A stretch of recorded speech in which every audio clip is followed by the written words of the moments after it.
So, good afternoon, everyone. Thanks for joining us for today's live face-to-face session with MD and CEO of VECV, Mr. Vinod Agarwal.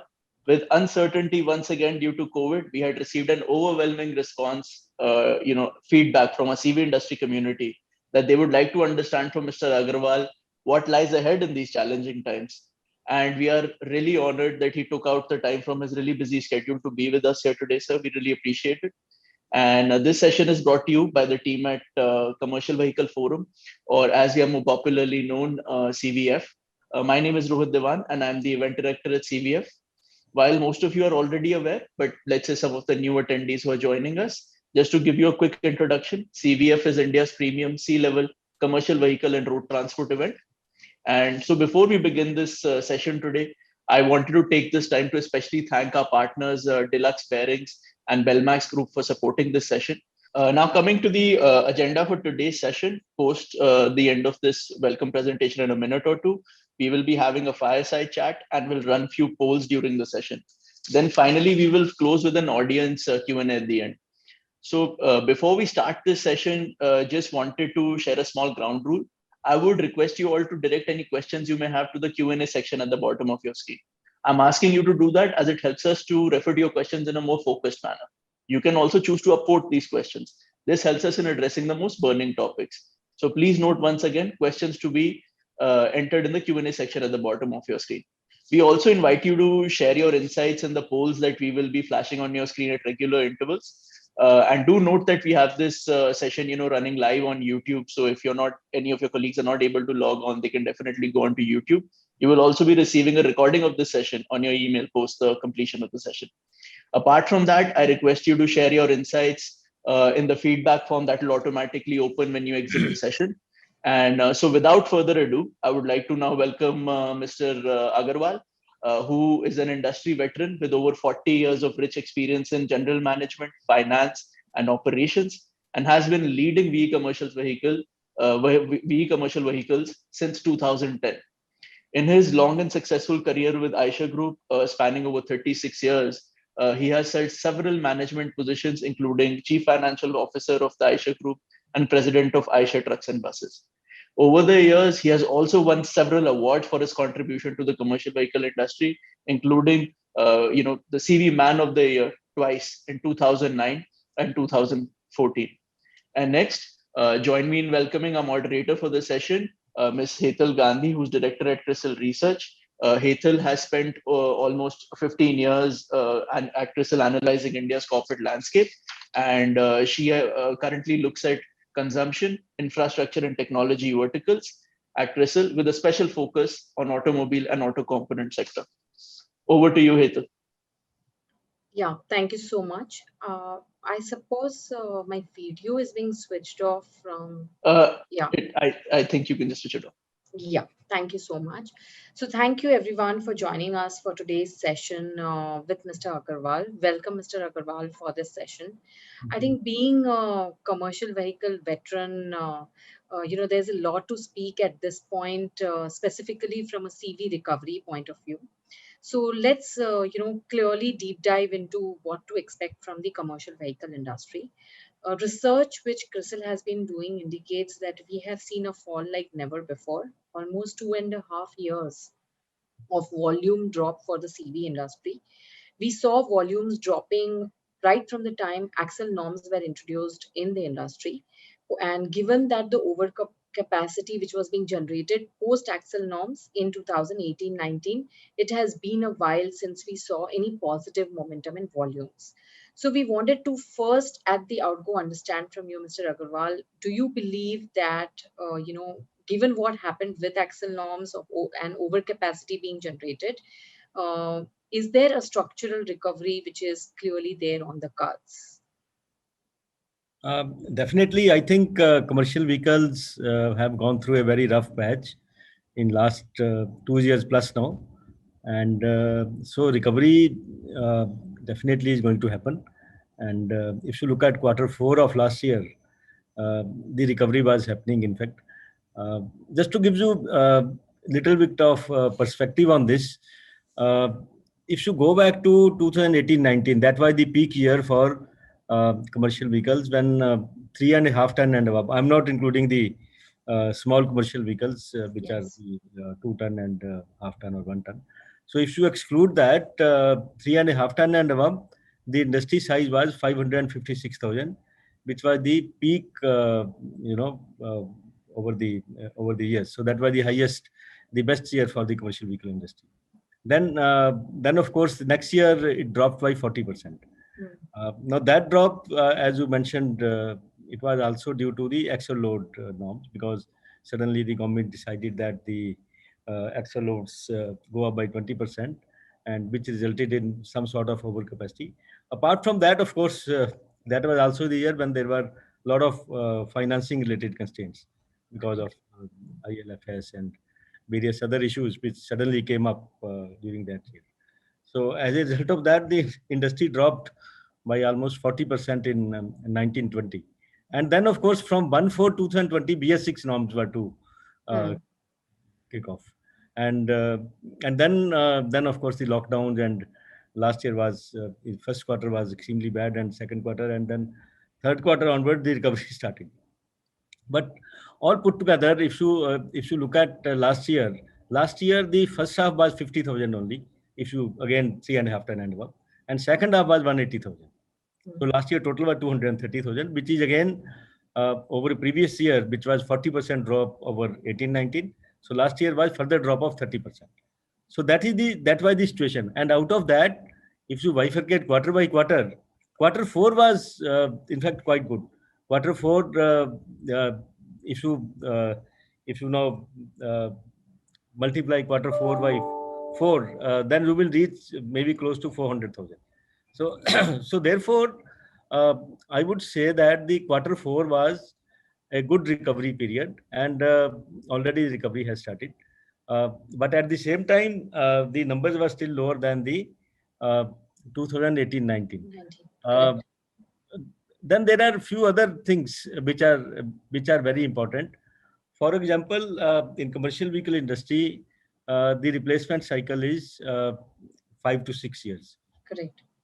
Now, I would say that 1920 and 2021, the replacements have not happened.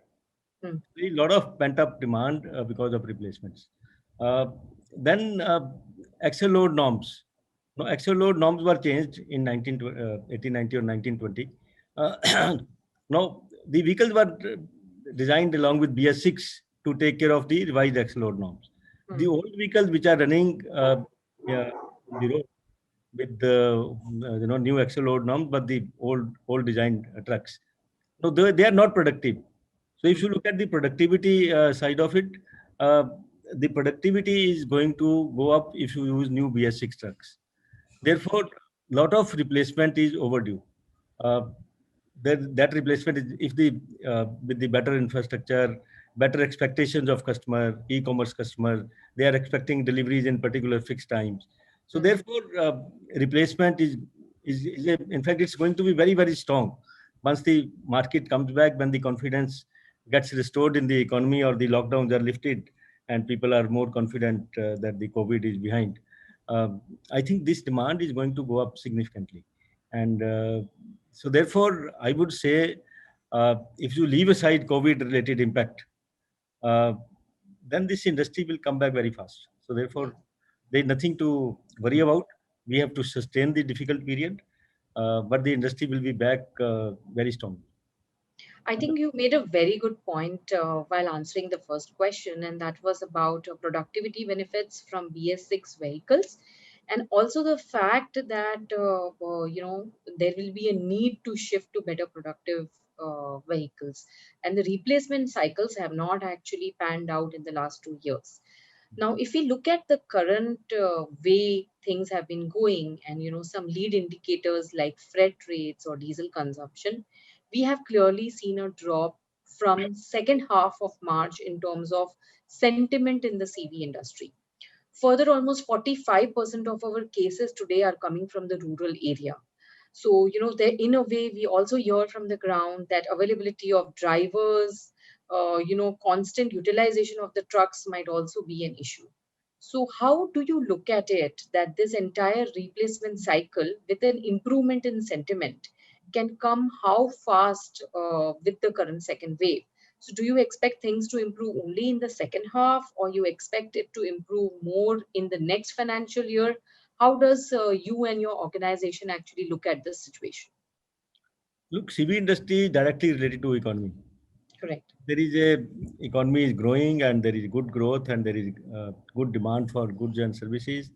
If then of course there is more need to move these goods from one place to the other. For example, if the auto industry itself is doing better, then you need to move more two wheelers.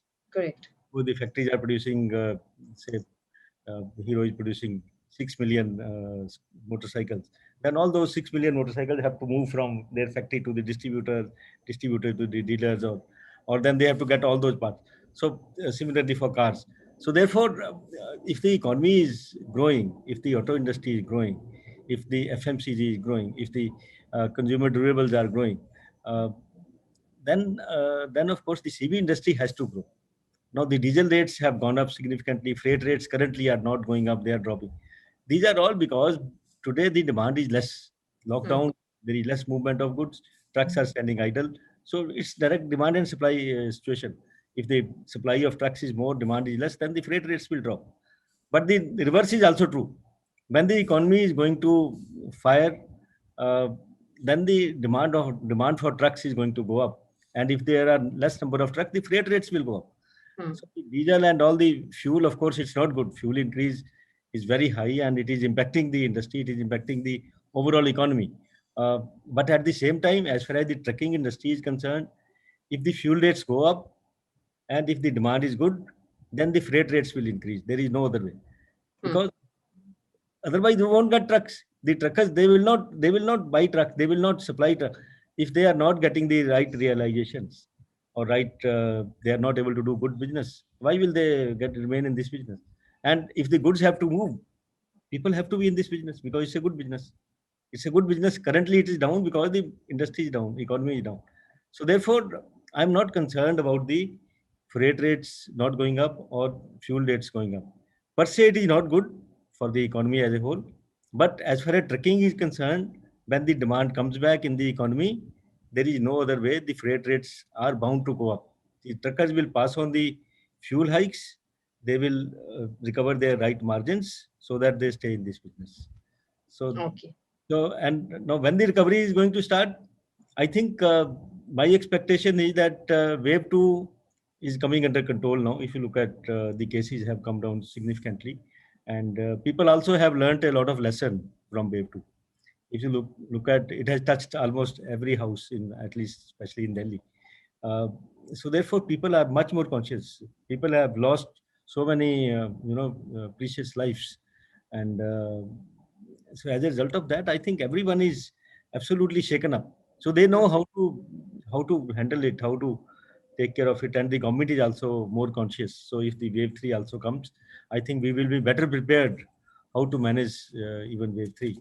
Uh, so therefore, I think quarter two onwards, recovery will start.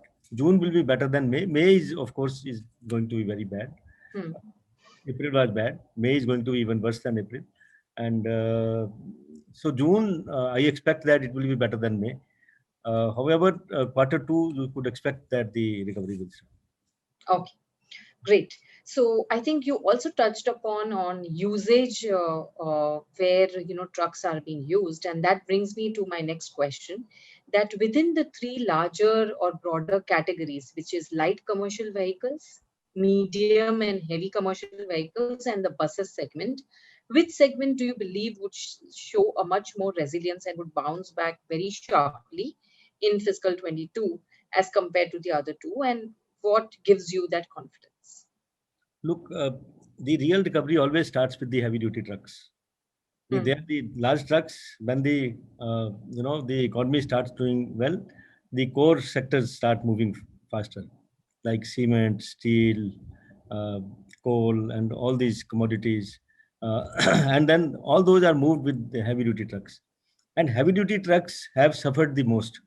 If you look at 1819, in 1819, heavy duty trucks, which are 18 and a half ton and above, that market size was 295,000. It's the largest market by numbers as well as by value, because each heavy duty truck average would be maybe 25-30 lakhs, including the body and everything. So 295,000 dropped down to 144,000 in 1920, which was 52% off.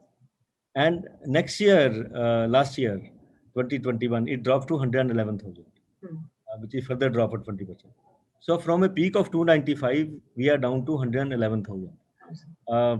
However, if you look at the month of March, I think the month of March was almost more than 20. It was I think 24, 25. So if that is the situation, the normal, I would say the heavy duty trucks have to go back to the earlier size of 295. So the recovery is going to start there. Then of course the medium duty and light duty and last mile distribution and hub and spoke is becoming more and more important. So between the hubs, the movement will be by the heavy duty trucks only. And if you have some comparison with the Chinese economy, if you go back 10 years back or 15 years back, where was China in heavy duty trucks? China was just like us. Correct.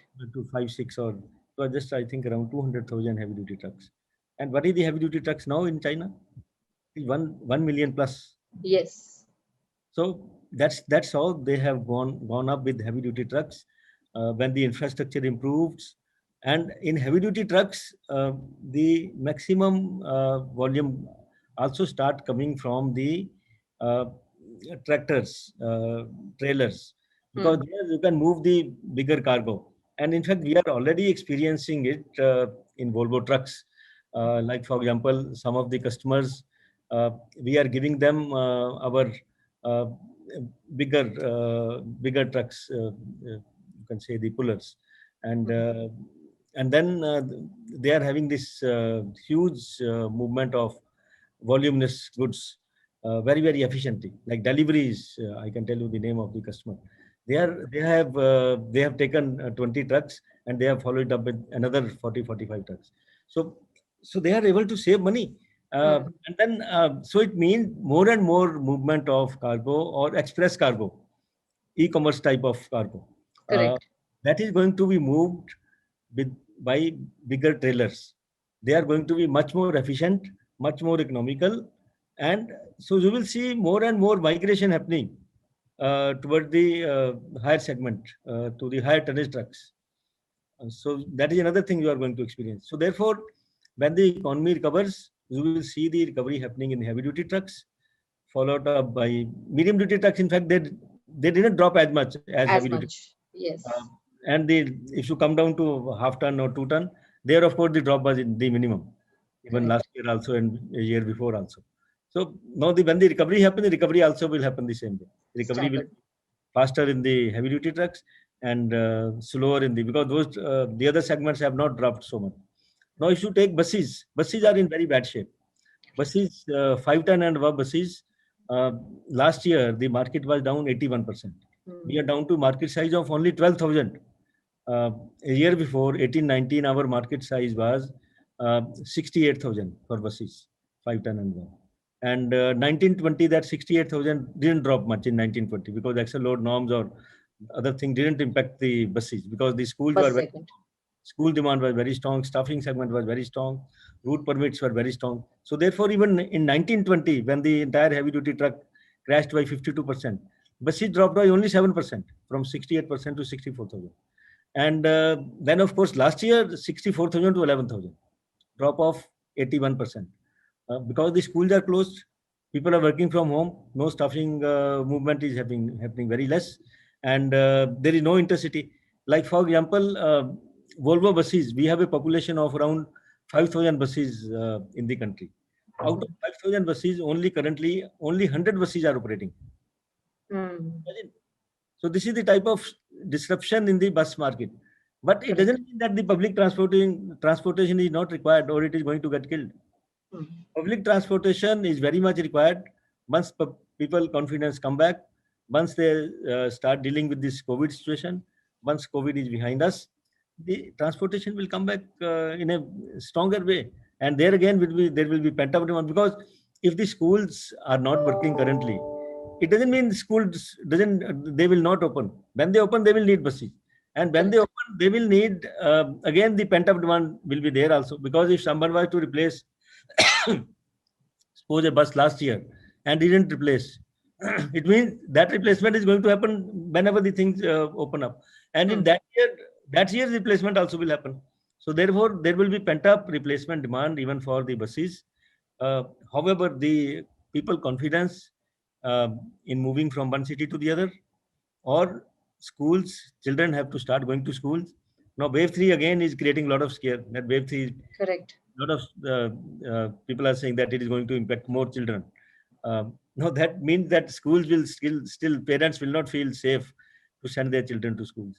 So I think we have to still wait and watch. Let's see. But once these things are behind us, I think the buses demand also will come back. And Yeah. So I think fair point, where MHCVs will show the fastest recovery and buses would be continue to remain impacted for some time. But while you were sharing details on each of the segments, you also mentioned about the kind of volume erosions that we have seen. And that brings us to the question of that this kind of a pressure on manufacturing and sales has not been seen ever before. So, how have you seen the dealer community actually coping up with this situation? And what has happened to their viability over a period of the last 2 years? I think OEMs have to take the responsibility for the dealers. Dealers standalone basis, they cannot, because if the OEMs continue to play their games of pushing the stocks, wholesale stocks to the dealers they become financially very distressed. So the first responsibility for the OEMs is not to push stock with the dealers. If the dealers are not pushed the stocks, if dealer inventory levels are efficient, if their working capitals are managed properly, then dealers, they don't have much trouble. Because workshops in any case keep on running. As far as trucks are concerned, there is some impact in lockdown, but still I would say our even 40-45% of our workshops are running. Even they were running in the worst of the lockdowns. And in fact, all the on-road service, and because there are essential goods which are being moved. Now those trucks need in any case service. So therefore, the workshops keep on running in a lower scale. But at the same time, dealers definitely they face the impact, because if they have to pay the salaries of all their technicians or of their salespeople, then this is also the responsibility of OEMs to make sure that dealers don't sack these people. Because if you don't support the dealers, what will they do? They will just knock off these people. They will say, oh, we don't need these people. I can't pay salaries, then why should I keep these people? So therefore, OEMs and dealers have to work together very closely to make sure that the dealers don't sack these people. Because if they sack these people, when the industry comes back, then you won't have good people to run the workshops. If they suppose technicians whom you have trained for BS6 trucks, and if they go out, what will you do? When the demand comes back, your trucks cannot be serviced because you don't have trained technicians. The customers are going to suffer. So therefore, it is in the interest of OEMs to take care of the dealers. And dealers, of course, on their own, they have to remain financially disciplined. You have seen a lot of distress as it is coming with the dealers in 1920 or 1819. When the industry was at peak, some dealers were going bust. Why they were going bust when the demand was so high? They were going bust because of their own financial mismanagement. So dealers have to ensure that they don't divert money. They remain absolutely disciplined in their finances. And at the same time, OEMs have to play their role in making sure that their dealers remain healthy. So there is no other way out. Another stakeholder, sir, along with dealers, are also the financiers, and we have seen that during the first wave, the financial community and the numbers that got reported clearly showed that even in the second-hand truck market, delinquencies didn't rise too much, or restructuring percentages continue to remain low. Do you believe that this kind of a trend on the financer side will continue in the second wave also? What is the kind of confidence that you get from the market that defaults from transport operators may continue to remain limited? 95% or majority of the borrowers, they are genuine and good people. Hmm. There are some rogue people, but otherwise, majority of the people are good people. They don't want to default. So if the intention is good, then the problem is not there. The problem only comes when the intention is bad. When there is a Correct. customer whose intention is bad, in spite of doing good business, he doesn't believe in returning the money to the financier. Those type of customers are far and few between. Other is the genuine problems. Hmm. Suppose you have bought a truck, the economy has gone down, business is not there, so he won't be able to pay the installment. If the financier understands that he is a genuine customer and he is not able to pay installment because of the business not being there, then there is a good understanding. Financier, there were RBI itself gave some moratorium last year. Then Correct. after that, the financiers can do the restructuring. Hmm. But if the financier is inexperienced, there are some, suppose there are new players, and they don't know how to run this business. If they start acting reckless, they say, oh no, this person has defaulted for 6 installments. I must go and repossess his truck, and then I will put it for resale. Those are the people who suffer the maximum. Nice. You cannot go after repossessions recklessly. You have to understand. You have to monitor the assets. This commercial trucks, the trucks business, it's a very good business, provided the financiers they keep on monitoring that where the truck is. If the truck is running on the roads and the customer is paying back the money, there is no problem. The problem only comes when the truck is running and he is not paying. If the truck is not running and not paying, that also is acceptable. Uh, so therefore, I think financiers' money is protected. They should not worry too much. They only should ensure that they are able to differentiate between good customers and bad customers. Customer. They should not, torment the good customers. They should reach understanding with good customers so that when the business comes back, they should be happy.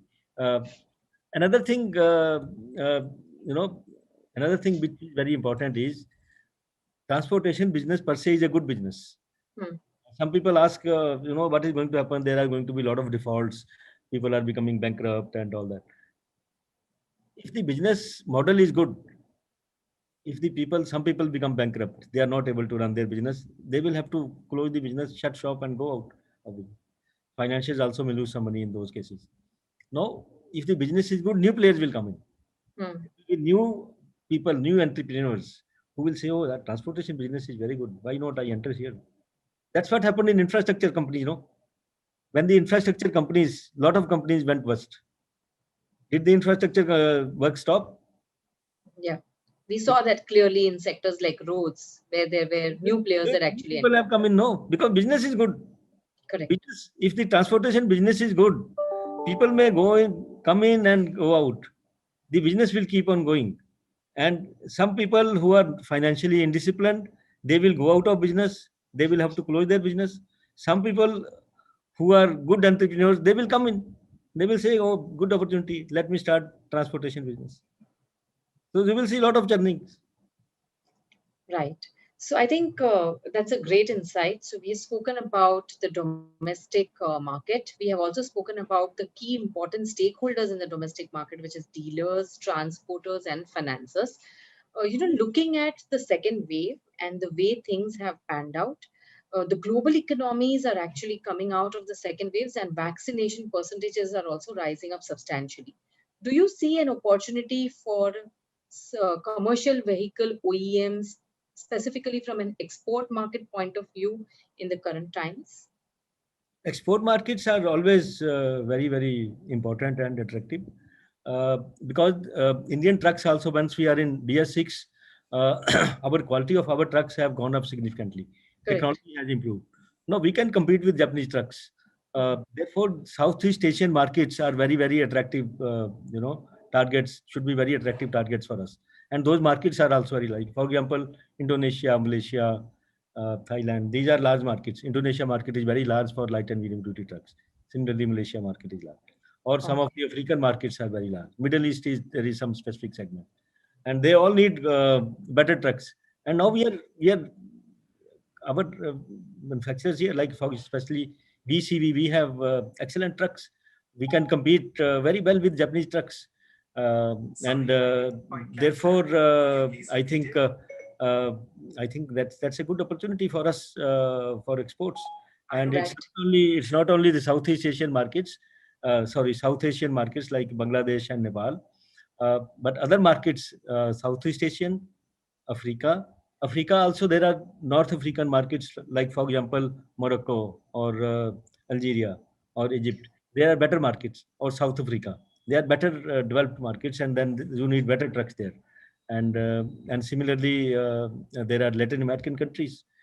Again, there are also good opportunity. So export markets are very good opportunity, and we have to definitely uh, push our products there, and we have to set up the distribution, because the most important is after sales. If you Hmm. are just believe in selling trucks there, you will not be successful. You have to first set up the after sales network. You have to set up the dealer network so that the trucks can be serviced across the country. That's most important. If you are able to do that and then start selling there, it's a very good business, very good export opportunity. So that's a great sign that there is some, momentum that we could expect on the export side of it. Now let's come up to the supply and the cost side of it. So component shortages is something that a lot of people have been talking about. In fact, in the first quarter of FY22, we are also hearing things about steel supply shortages because of diversion of capacities to produce oxygen, so on and so forth. How difficult is going to be the situation, and do you see this as a major risk to the or a threat to the recovery curve? How do you see the component shortages I situation? don't think this will be a threat to the recovery curve. They can never become a threat because they all want to do good business. Hmm. They also want to do business, and our people, they can ramp up their capacities very fast if they are confident that the business is there. I don't think in the long run you will suffer because of the supply constraints. Okay, so I think great supply is not going to be an Yes, issue. supply there because everyone wants to do business now. It's a good Correct. opportunity because अगर opportunity है तो why will the suppliers will not ramp up? The only concern which has lingered on is the issues or the all the semiconductors and all these type of chips related where we are dependent on imports. I think there again government is taking a lot of steps on the Atmanirbhar, and they are working on very closely with the component manufacturers to do more and more in India. And that situation also will ease. There were some difficulties for last few months, Hmm. and it will still continue for another 2-3 months. But in the long run, suppliers will not be the constraint for recovery. Okay, They will great. they will ramp up very fast. Okay, but also we are seeing one more situation where input prices have skyrocketed. You already spoke about oil, steel, which is one of the important components in a commercial vehicle, is also expected to see almost a 40% increase in prices on a full year basis on an average. We already saw a situation where last year, because of BS6, there have price hikes that have taken place. So, how comfortable is the CV industry and the CV OEMs today to pass on the increase in input cost to the consumers? How do you see that situation? End of the day, if the costs go up, the CV manufacturer will have no choice but to pass on. However, Correct. I think there has to be better understanding between the steel industry, government, and the auto industry. Uh, I think when the steel industry was in bad shape, when the overseas prices were very low, and a lot of steel was coming from imports, then government provided them the support. Government levied anti-dumping duty or all those sorts of restrictions so that we don't get the steel from overseas. And now it is reverse. Now the international prices of steel have gone up, and Hmm. steel industry is playing a dirty game.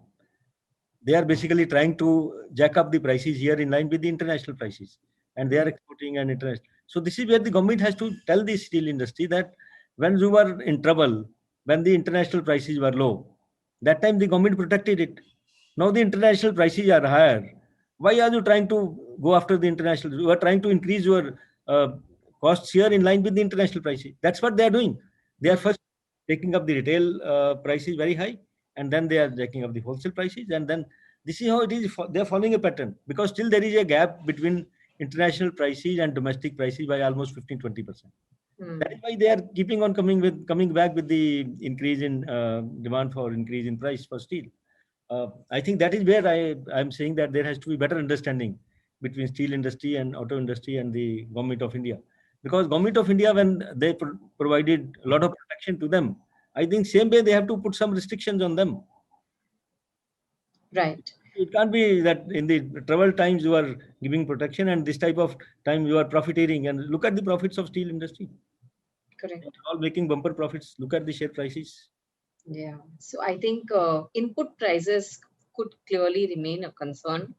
Concern देखिए concern नहीं होगा, because if the economy, if we believe in fundamentals of demand and supply equation, concern end of the day नहीं होगा, because the manufacturers, how long they will be able to absorb the cost increases?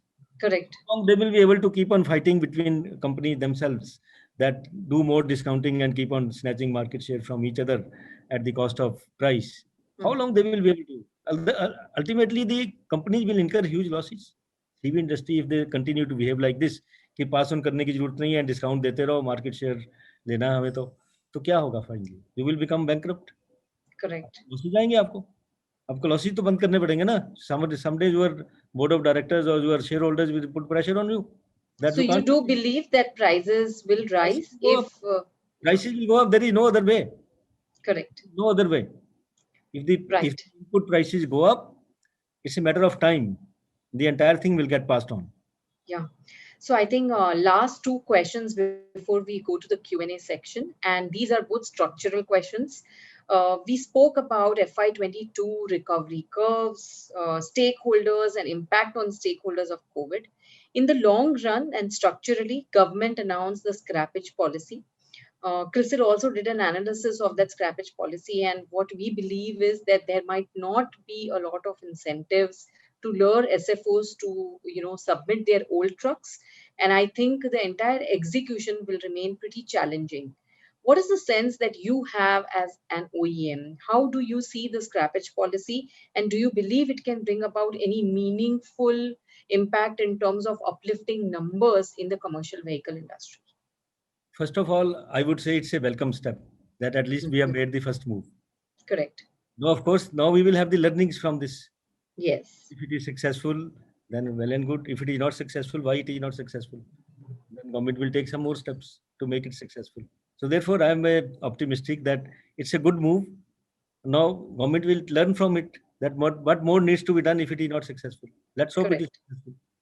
And so therefore, but fundamentally, I'll tell you, if you are asking that why it is not making much of the difference.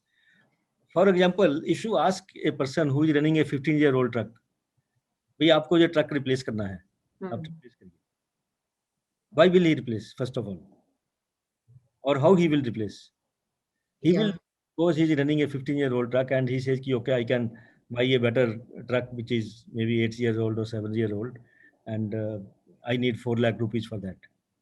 He will have to get that money, na? Money, right?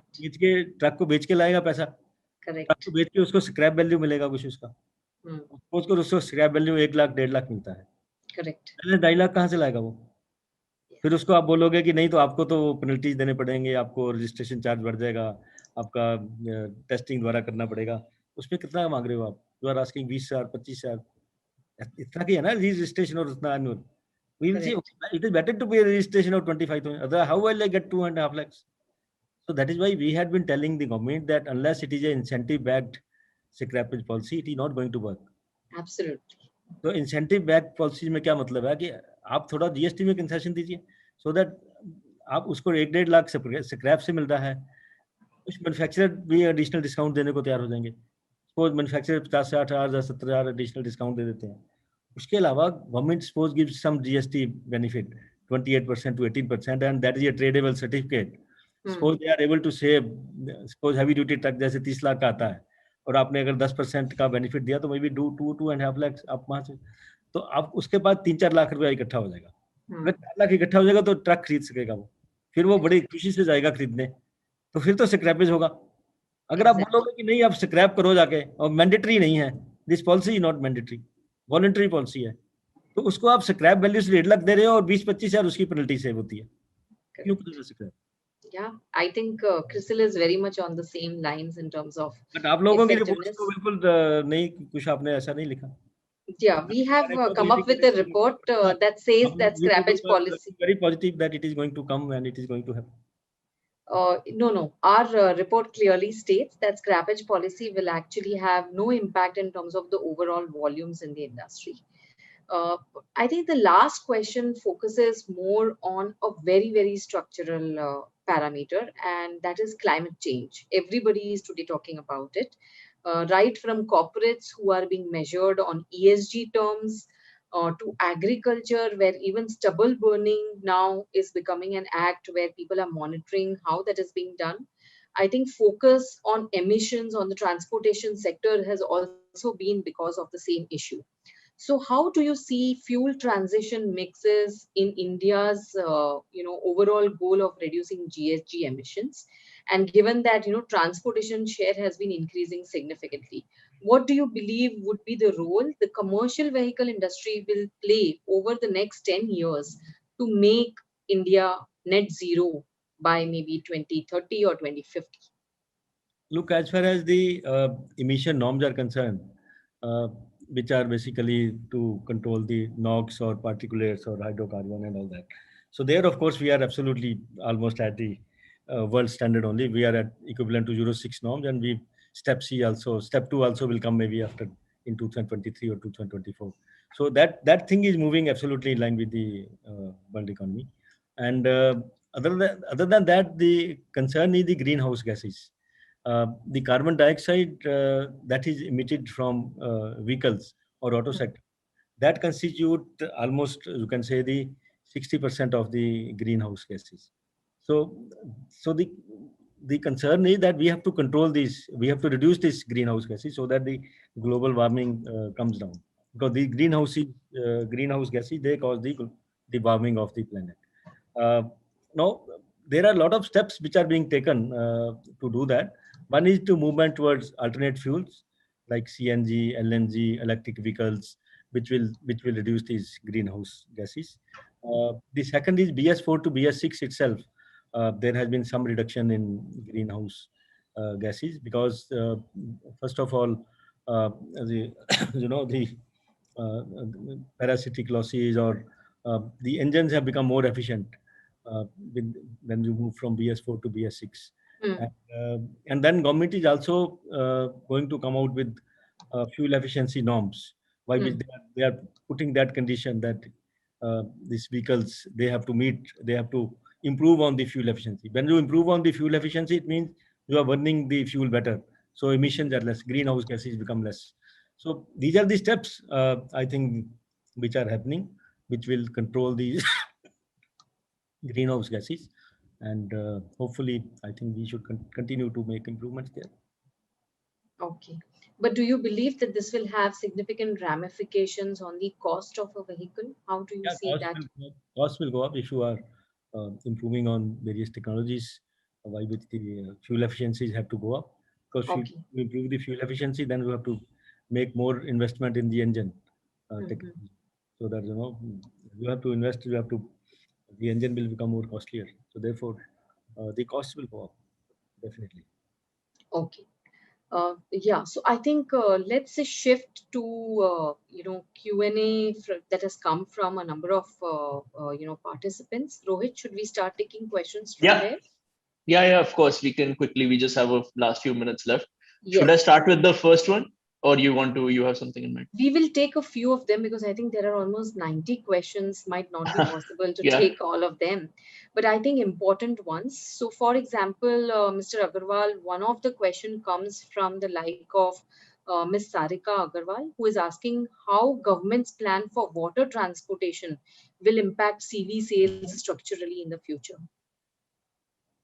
So do Water you believe transportation that shifting to other modes of transportation will have a huge impact, whether it is freight corridor of railways or whether it is water transportation, which has been very dominant in India, not that situation in China or other international countries. Do you believe that will have a huge impact on the CV will have industry? some impact, but not huge impact, because the transportation by road and when the infrastructure is better, that has its own advantages. Uh, Hmm. so there will be, first of all, movement of goods will become more and more because uh, there will be more movements. Like for example, even you take the farm sector, all Correct. the reforms which the government has done that you can sell the produce anywhere else. It means you need more movement. So, so therefore, I think movements are going to increase, and all these freight corridors or waterways, or I think everything has a space. Hmm. So one should not get worried. There is enough. There is enough business. There is enough Oh, movement required. okay.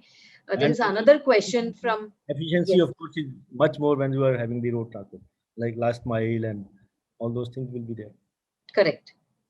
Yeah, so I think last mile connectivity will continue to drive dynamics for CV industry. We also have another question coming from Mr. Ashish Kumar, who is asking what would be the take of VECV on the electric vehicle market in India? So do you believe that it will have any meaningful impact, especially for the commercial vehicle sector, sir? It will be a very slow and steady migration. It will not be very fast.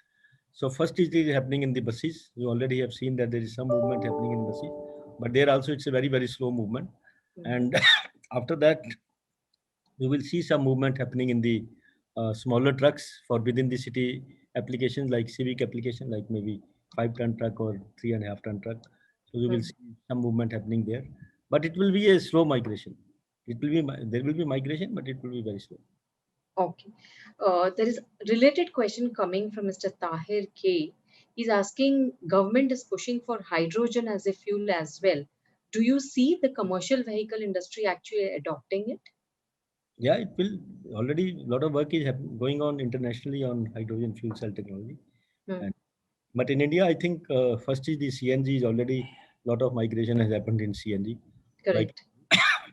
5 to 15 ton. Almost 20% of the market has moved towards CNG. And then the long haulage trucks, you will see more movement happening in LNG. I think a lot of development is happening on LNG as well. And then after that, of course, the hydrogen cell technology. That is another thing will happen because you need a lot of infrastructure to handle these technologies. And Hmm. so it will happen, but it will be happen over a period of time. Okay. Let's take the last question. Question comes from the likes of Mr. Satish Garg. He's asking, what would be your message for the supplier community during the second pandemic? The health of the supplier financials have further deteriorated. Building, maintaining capacity is a very big issue. Your advice shall be highly appreciated, sir. I think it is very important to sustain in the difficult times because this is fundamental to existence. If we are not able to sustain the difficult times, then we don't see the next day. So therefore, and of course, as I mentioned for the dealers, the same thing applies for our suppliers because if OEMs have to sustain, then they also have to take care of the suppliers. Now, again, the same thing is applicable here. First of all, OEMs have the responsibility to ensure that they don't hold back on the payments because OEMs, in any case, are better placed to Hmm. borrow money or to raise resources. So they should definitely, whatever dues are there, there should be no overdues. So they should get all the money paid on time. And then, of course, depending on the criticality or depending on the what sort of relationship you have with the suppliers, what sort of importance that supplier has for you, uh, wherever required, you have to provide the financial assistance if required. So I think it has to be a very closer working between OEMs and the suppliers because there is no existence without each other. Hmm. So OEMs cannot survive without suppliers, and suppliers can't survive without OEMs. Yeah. So we have to sustain this difficult period together. Yeah, so I think a great point made as closing remarks that we have to sustain the difficult period together. Along with And dealers also. Dealers, suppliers, OEMs, all stakeholders, financiers. I think all of us have to remain together and sustain. yeah, yeah, that was great to hear from you, Mr. Vinod Agarwal. It was a fabulous 45 minutes understanding recovery curves for the CV industry. Rohit, over to you for the closing remarks.